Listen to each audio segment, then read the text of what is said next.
My grandmother died 3 months ago and left me her house. A beautiful Victorian on the edge of town, surrounded by woods, far from any neighbors. I thought I'd won the lottery, a 25-year-old getting a mortgage-free house in this economy.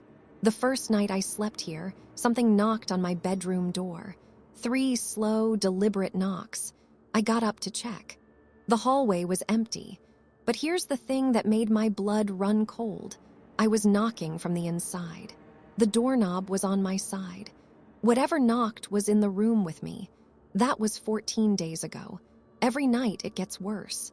My name is Sarah Matthews, and I'm writing this because I don't think I'm getting out of this house. But maybe if someone reads this, they'll understand what happened here, what my grandmother knew, and why she never ever let anyone stay overnight. This is my journal. These are my last 2 weeks. September 15th, 2024. The house is everything I remembered from childhood visits.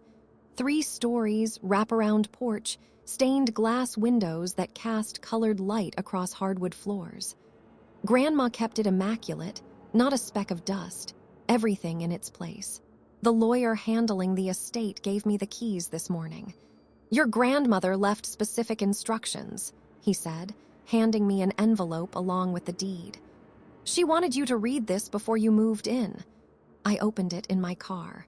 Grandma's handwriting, shaky but legible. "Sarah, my darling girl, I'm sorry to burden you with this house, but you're the only one strong enough. The house has been in our family for 6 generations. It has needs, requirements. As long as you follow them, you'll be safe. Never sleep with your bedroom door open. Never answer if you hear your name called at night. Never, under any circumstances, go into the basement after sunset. I love you. I'm sorry." Grandma rose, I laughed it off. Grandma had gotten eccentric in her old age. Paranoid. The lawyer said she'd had some cognitive decline before she passed. I moved my stuff in that afternoon. Didn't have much, just came from a tiny studio apartment. The house felt enormous for one person. I chose the bedroom I'd slept in as a kid during summer visits. 2nd floor, corner room with big windows overlooking the garden. That night I fell asleep easily. The house was quiet, peaceful. At 3:17 a.m. I woke up to knocking. 3 slow knocks on my bedroom door, deliberate, purposeful. I sat up groggy. "Hello!" The knocking came again, same rhythm. 3 knocks. I got out of bed and walked to the door. The knocks had come from the hallway side. Someone must be outside. But I lived alone now. The house was locked. I pressed my ear against the door. Silence. Then I heard it breathing. On my side of the door, in my room, I spun around. The room was empty. Just my bed, my boxes, the curtains moving slightly in the breeze from the open window. But the breathing continued. Right behind me, right where I'd been standing. I grabbed my phone, turned on the flashlight. Nothing, nobody. I opened the door quickly, flooded the hallway with light. Empty. Every door closed, every room dark. I convinced myself it was old house sounds, pipes settling, wind. My imagination. But I knew what I'd heard, and I knew where it came from. Something was in that room with me. September 17th. It happened again last night. Same time. 3:17 a.m. exactly. 3 knocks on my bedroom door from the inside. This time I was ready. I'd set up my phone to record audio while I slept. I checked the recording this morning. At 3:17 a.m., clear as day, 3 knocks, then breathing. Then my own voice, panicked, "Who's there?" And then, barely audible beneath my voice, another sound. Footsteps. Moving around my room, circling my bed while I slept. I'm not crazy. This is real. I spent today researching the house. Found old property records at the town library. The house was built in 1847 by my great-great-great-grandmother, Helena Matthews. She lived here alone for 40 years after her husband died. Town records show she was. Odd, people avoided her, called her a witch, though nothing was ever proven. When she died in 1887, the house passed to her daughter, then her granddaughter, then on down the line, always to a woman. always to someone who lived here alone. My grandmother inherited it in 1954, lived here for 70 years, never remarried after Grandpa died, never had overnight guests, and now it's mine. I found something else in the town records, a pattern. Every woman who lived in this house lived long lives into their 80s or 90s, but they all died the same way. Natural causes, the death certificate said, but the newspaper obituaries were more specific. Found deceased in her bedroom, appeared to have died peacefully in her sleep. Every single one of them. In that bedroom, my bedroom. September 19th, I broke Grandma's rule. I went into the basement after sunset. I had to. The knocking was getting worse. Every night now at 3:17 a.m., and it wasn't just knocking anymore. Last night, I woke up to find my bedroom door wide open. I know I'd locked it. The lock was still engaged, locked from the inside, but the door was standing open. The basement door is in the kitchen, heavy oak, original to the house. It's always locked with an old skeleton key that hangs on a nail beside it. The key was ice cold when I picked it up. The basement stairs are narrow and steep. At the bottom, I found a light switch. A single bare bulb illuminated the space. Concrete floor, stone walls, support beams across a low ceiling. And in the center of the room, drawn on the floor in what looked like chalk, was a circle. Maybe 6 feet in diameter. Inside the circle were symbols I didn't recognize, words in a language I couldn't read. But I understood the intent. This was a containment circle, a binding. Something had been, or was supposed to be, kept inside that circle. Except the circle was broken. One section smudged away, the line incomplete. That's when I heard it. Footsteps on the floor above me, in the kitchen. Slow, deliberate footsteps, walking from the sink to the basement door, the door I'd left open. The footsteps stopped at the top of the stairs. I held my breath, pressed against the wall where I couldn't be seen from above. A voice called down. My grandmother's voice. Weak, elderly, exactly as I remembered it. "Sarah, is that you down there? Come up, sweetheart, it's time for bed." My grandmother was dead. I'd been to her funeral. I'd watched them lower her casket into the ground. "Sarah," the voice called again. "Don't make me come down there." I stayed silent, didn't move, barely breathed.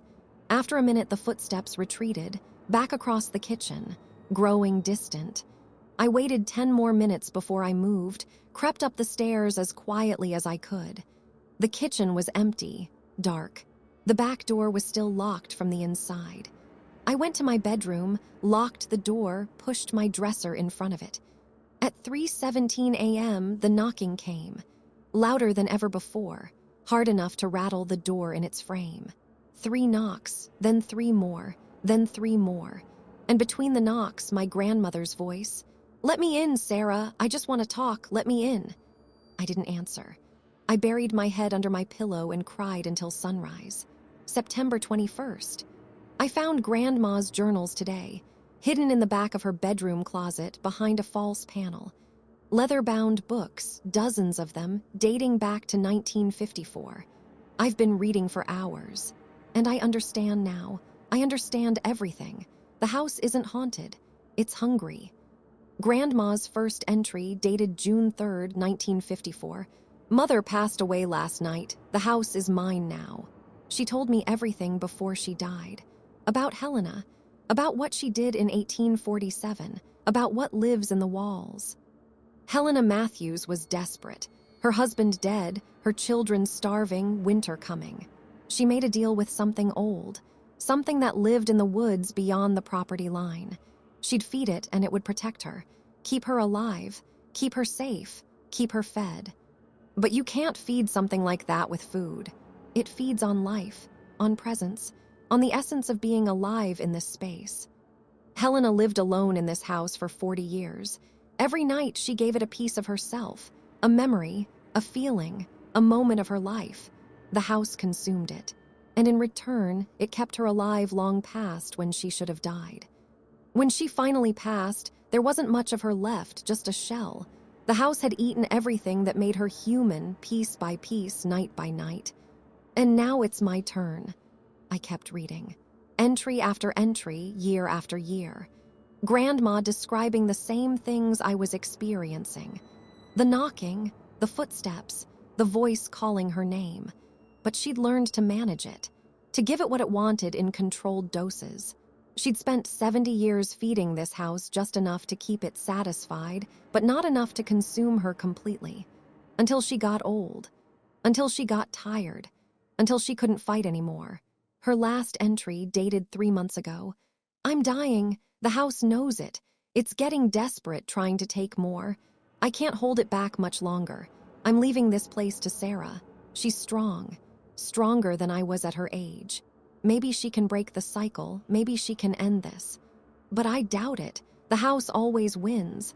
It's been winning for 177 years. I'm sorry, Sarah. I'm so sorry. September 24th. I'm losing chunks of time. Hours I can't account for. I woke up this morning in the basement. No memory of going down there. I was lying in the center of the broken containment circle, curled in a fetal position. My hands were covered in chalk dust. Someone had tried to repair the circle. The broken section had been redrawn, but the symbols were wrong. Backwards. Inverted. I'd done it. Somehow in my sleep or in some fugue state, I'd gone down there and tried to complete the circle. But I'd made it worse. The knocking doesn't wait for 3:17 a.m. anymore. It comes randomly now. Middle of the afternoon, during dinner, while I'm in the shower. Always 3 knocks, always from impossible angles.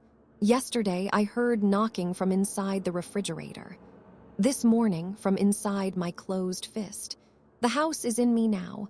I can feel it, like something crawling under my skin, behind my eyes. My thoughts don't feel like my own anymore.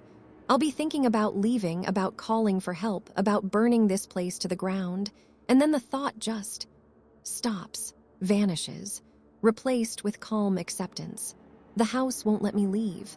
I tried. God, I tried. I packed a bag, got in my car, started driving. Made it maybe 2 miles before my hands turned the wheel around. My foot pressed the gas, driving back. My mouth was screaming no, but my body wouldn't listen.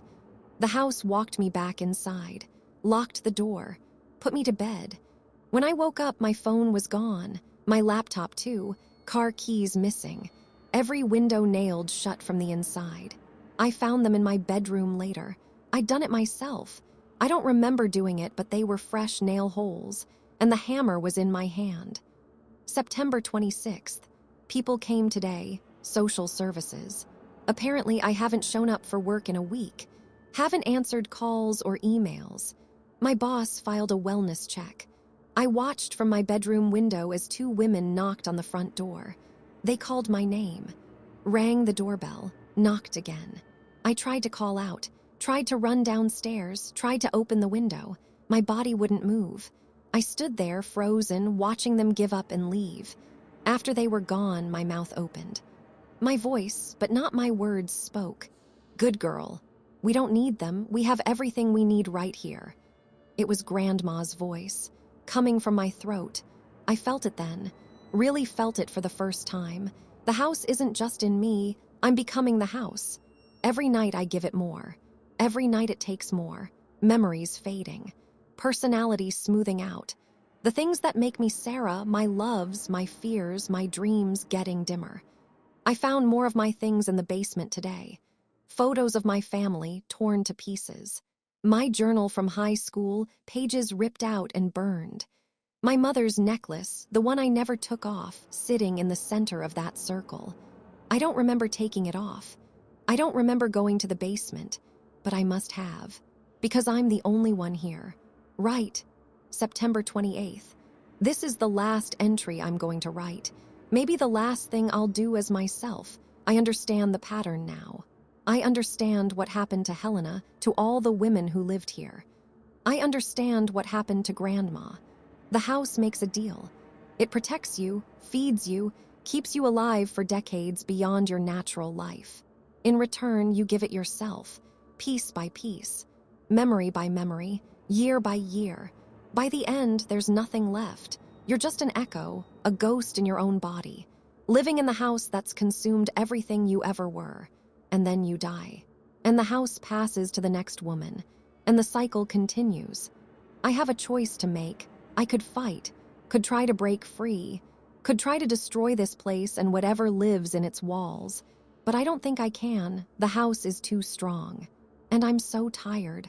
Or I could accept it, could give in, could live here for the next 60 years just like Grandma did, feeding it enough to keep it satisfied, losing myself so slowly I might not even notice. By the time I die, I'll be a shell, but I'll have lived. I'll have had 60 more years, even if they're spent in this prison. Is that better than dying now?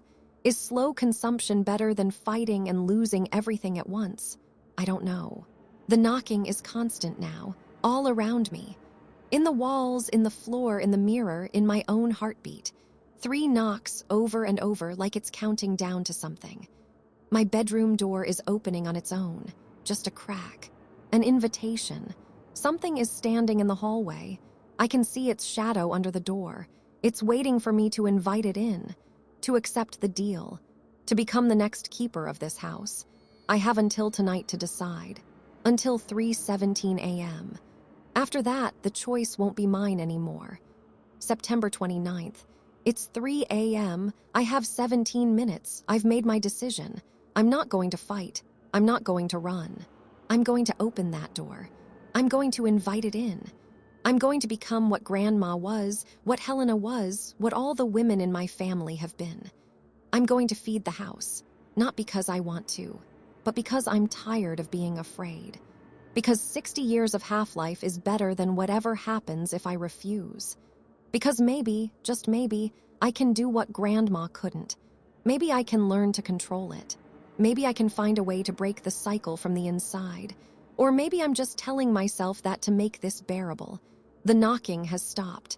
The house is waiting, holding its breath. My hand is on the doorknob. I'm opening the door. The air shifts before the latch turns. It's heavy, humid, like the house itself has been sweating in anticipation. When the door moves, the darkness beyond it isn't empty, it's thick.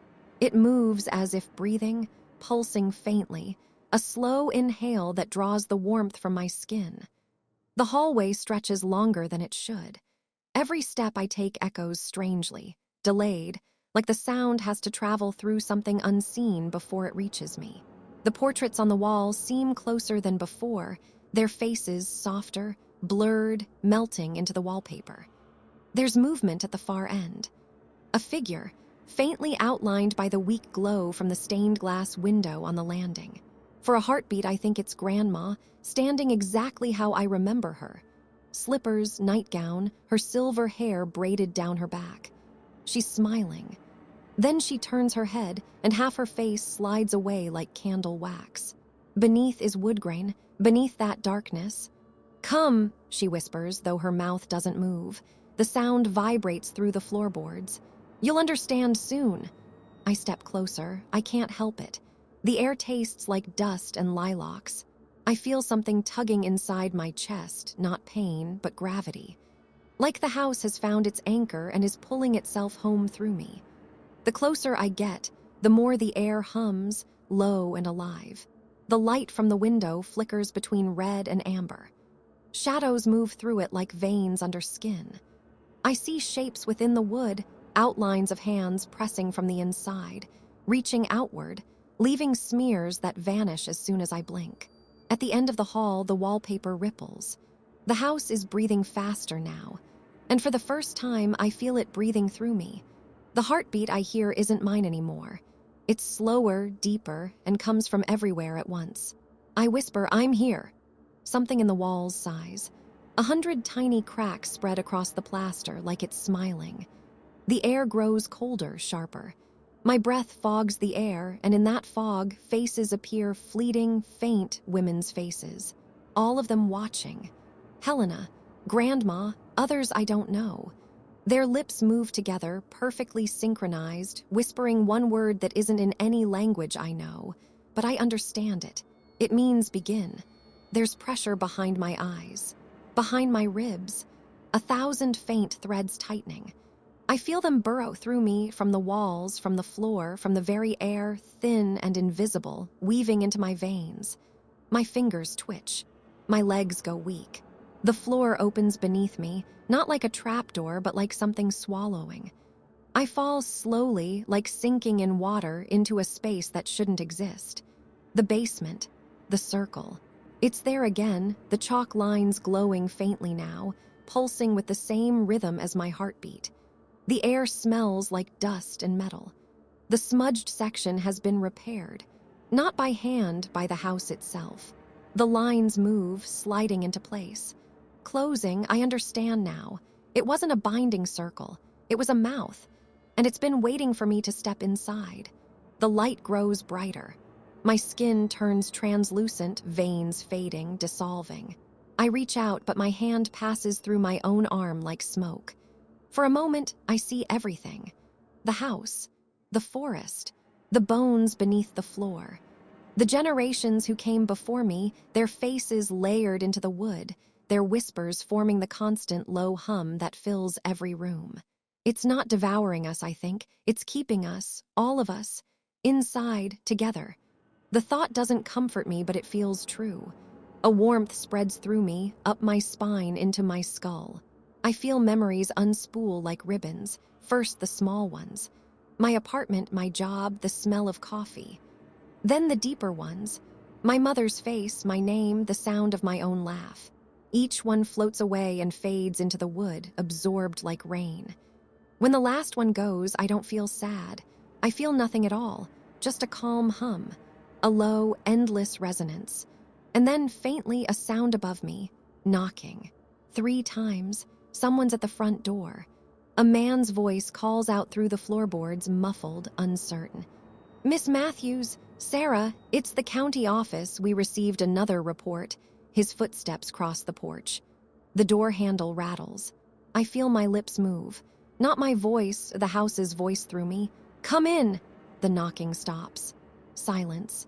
Then the creak of the door. The air shifts again, lighter this time. Anticipation. Hunger. I look up. I can see his through the wood. A faint outline stepping into the entryway, flashlight cutting through the dust. She calls my name once more, softly. The house exhales, and I smile. My hand is on the doorknob. I'm opening the door. Police report, October 15, 2024.